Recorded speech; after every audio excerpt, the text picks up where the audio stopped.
Então, o Wollaston, devido à sua relevância para a ciência que imperava ali no século XIX, a Sociedade Britânica de Geologia cria um prêmio, né, que é essa medalha Wollaston, que era o projeto que ele havia proposto antes de falecer, para presentear, assim, para entregar esse prêmio àqueles que estavam desenvolvendo projetos relevantes, né. E o primeiro a ganhar esse prêmio, foi premiado com essa medalha, foi o Will Smith, através dos trabalhos de geologia que ele estava desenvolvendo ao longo de 30 anos, né, de 30 a 40 anos. E a importância do Wollaston para geociências foi crucial, né? Tanto é que aquele peroxeno de cálcio, a wollastonita, é em homenagem a ele, né? E o Tuzon vai receber esse prêmio. Tanto o Wilson como o Tuzon Wilson, né? Recebe esse prêmio, o Bowen também é premiado, o Mackenzie e outra série de cientistas ao longo aí de quase 200 anos de premiação, né? Então, na ideia do Wilson, o que ele estava propondo, como é que é esse ciclo? Esse ciclo, inicialmente, tem-se um continente, um supercontinente formado. Esse supercontinente ele vai começar a ser fragmentado por um processo de rifteamento, que posteriormente vai criar uma fase de proto-oceânico, né? Uma fase proto-oceânico. Posteriormente vai avançar para um ambiente ali de bacias oceânicas, limitados por margens passivas de ambos os lados desses dois continentes que foram separados. No futuro distante, uma dessas margens, por ganho de densidade e resfriamento da litosfera oceânica, vai subduzir, então vai começar a formar um processo de orogênese, né, um processo de convergência, e futuramente esses dois continentes vão se colidir de novo. E aí vai formar um novo supercontinente, né? Então seria um ciclo que inicia a cada 300, 400 milhões de anos. E o primeiro ciclo que a gente vai entrar, que é o ciclo de rifteamento, a gente vai pensar em alguns exemplos, principalmente aqui no Brasil, e vamos trabalhar com essa fase de rifteamento, né? Então, o que acontece inicialmente?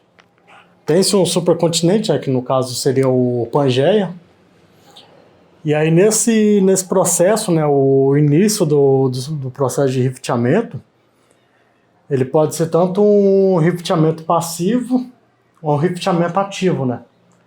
O primeiro é causado por tensões na litosfera, então nesse primeiro passo de rifteamento passivo, nós temos uma placa litosférica, onde essa placa ela é estirada e posteriormente ocorre magmatismo nessa região, né? Só que não é um processo de rifteamento que vai evoluir para separar um continente, sabe?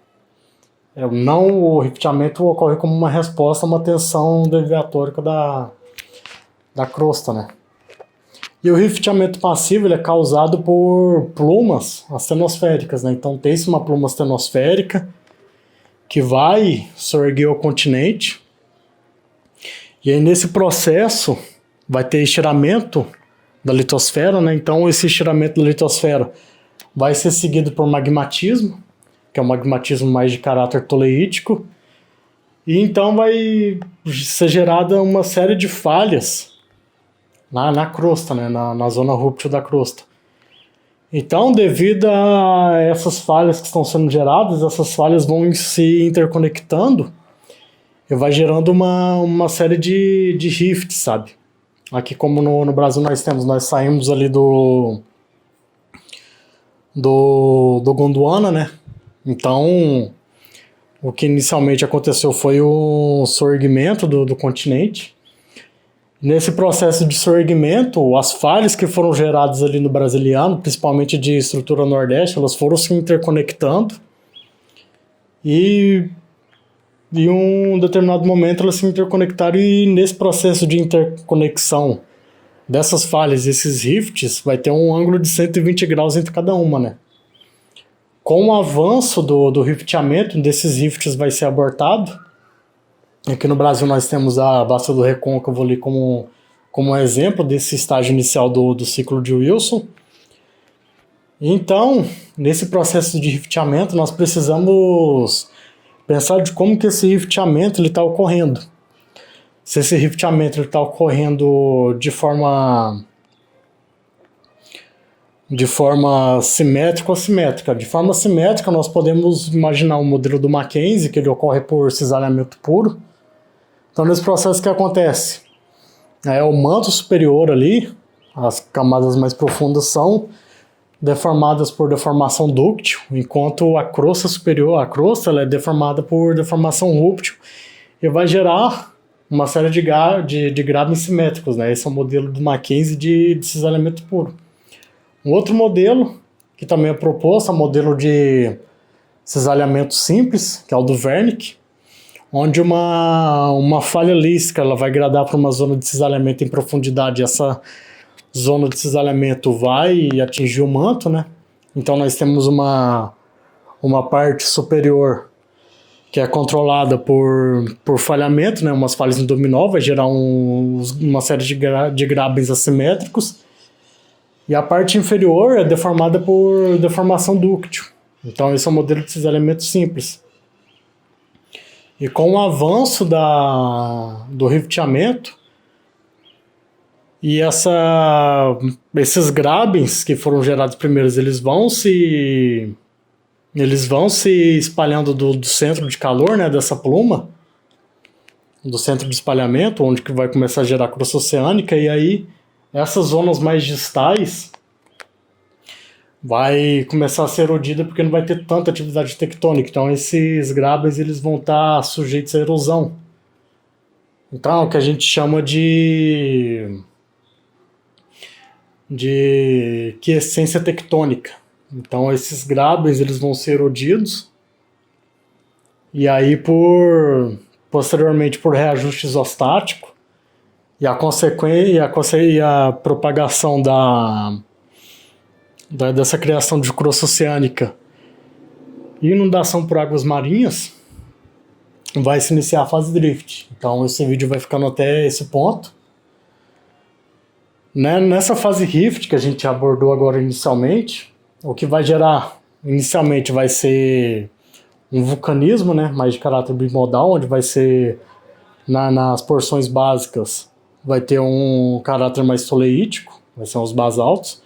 E na medida que vai ocorrendo a diferenciação magmática, esse magmatismo ele tende a ir para um caráter mais ácido. Tanto é que se a gente observar a formação Serra Geral, tem os basaltos, né?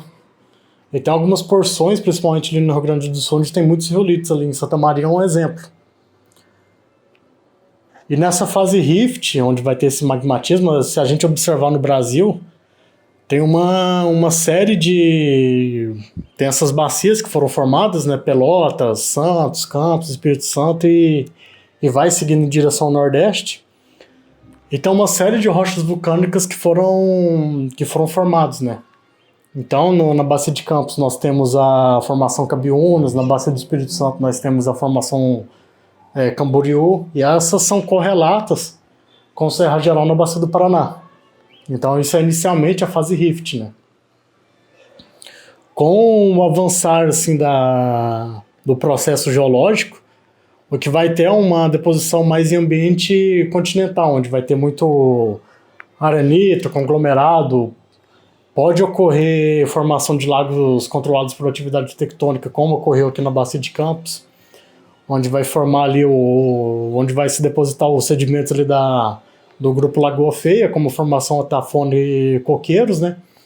E ali no que a gente chama de andar Jiquiá, no andar Boracica, onde vai ocorrer as rochas geradoras, né? E na medida que a gente vai entrando nesse processo de quiescência tectônica, tem uma fase segue ali, né? Nesse processo, onde vai se depositar o que tem na Bacia de Campos, como a formação Gargal, Macabu Itabapoana também, que é um caráter mais continental. Então, o que vai operar nesse início do ciclo de Wilson, nessa fase de rifteamento, essas bacias que foram formadas e controladas por subsidência mecânica, né? Por mecanismo dessa subsidência mecânica.